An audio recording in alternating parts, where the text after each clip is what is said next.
and in his neighborhood.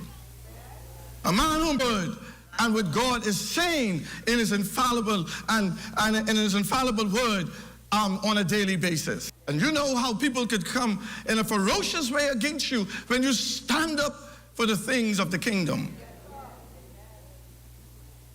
Well, furthermore, protectors stand in the gap. Ezekiel 22:30 says this, and I sought for a man among them, talking to all genders, but since we're focusing on men, I sought for a man among them that should make up the hedge and stand in the gap before me for the land, that I should not destroy it, but I found none. It will be a serious indictment. In this day, God is looking for some men who will stand up in the gap and stand for him, and he can't find any. Don't let that be the indictment that is cast on us from the Almighty. And so, as protectors, we are to protect the weak and the vulnerable among us. As men, let us embrace our little darlings who are worshiping with us today. We are to look out for them, protect them from bullying, from abuse, or emotional distress. Protect them from inappropriate or harmful content or situations, whether it's in social media, television, or literature. We have an awesome responsibility to cover these young children.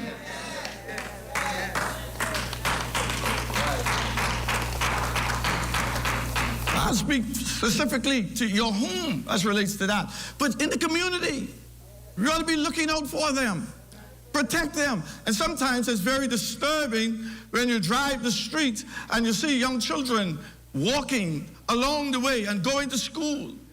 And you see men sometimes doing vulgar things or spewing out vulgar words, affecting these little children.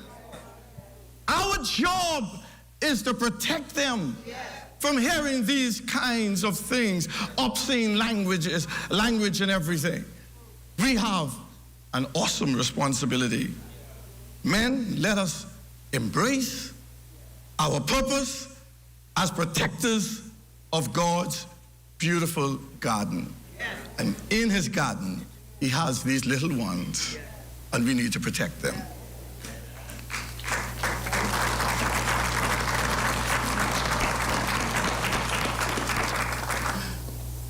Well, the second thing is God has called us to be providers. Yes. Provision is very important. You see, it's important as men that we follow God's purpose for our lives by providing leadership in such a way that we provide for all of those that are around us. Let us provide spiritual leadership in our communities as fathers to the fatherless. There's some children around, they're without fathers. You don't only have to worry about protecting your own, but your own children, but look out for those who are fatherless. Let us reach out to broken and struggling young people in our communities. And there's so many young people that are struggling. And sometimes we have more than enough in our homes. And we can be providers for those who don't have. You ought to be providers for the have-nots. And so I call on all the men in our church, and there's so many of you, those who are singing in the choir, and those who are sitting in the audience, and those who are watching, and those who took the time off to go on this holiday season and go on a little vacation. And I'm sure some of you are watching. But we are calling on you to be prepared to influence them. Not only that, But we ought to provide, whether it's in mentoring programs. That's the reason why in our church and in churches all across this archipelago of islands, we have churches with mentoring programs.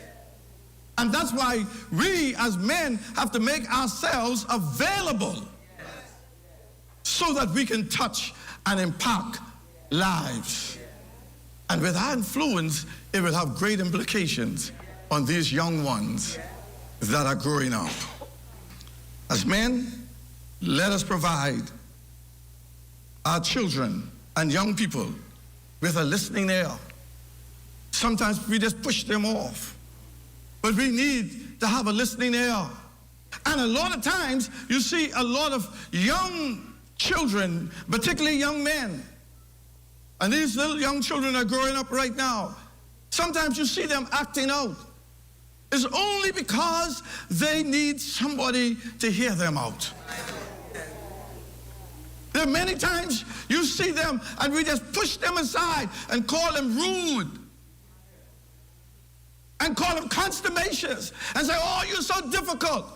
But all they're crying out is, I just need somebody to lean in and listen to me. That's why you're important, man. That's why God has put you as providers, so that you can be there for listening ear to our young people. Some of them are so confused, and they're so scared, and they just need somebody to be there so they can lean on and say, listen, I don't understand what's happening to me. But you could provide the proper counseling and advice for them, and watch what a long way it will go in making a difference in our communities. As men, let us provide them with words of encouragement. I'm always disturbed when I hear adults, and I'm talking to the men, when they talk in a negative tone, and they're very pessimistic toward young people, and they say so many discouraging words. And sometimes, mothers, I'm going to include you in this too, you have to be very careful about telling them, you're going to be just like your no good pa. That's not the right attitude. And then men, we have to be careful what we say to them.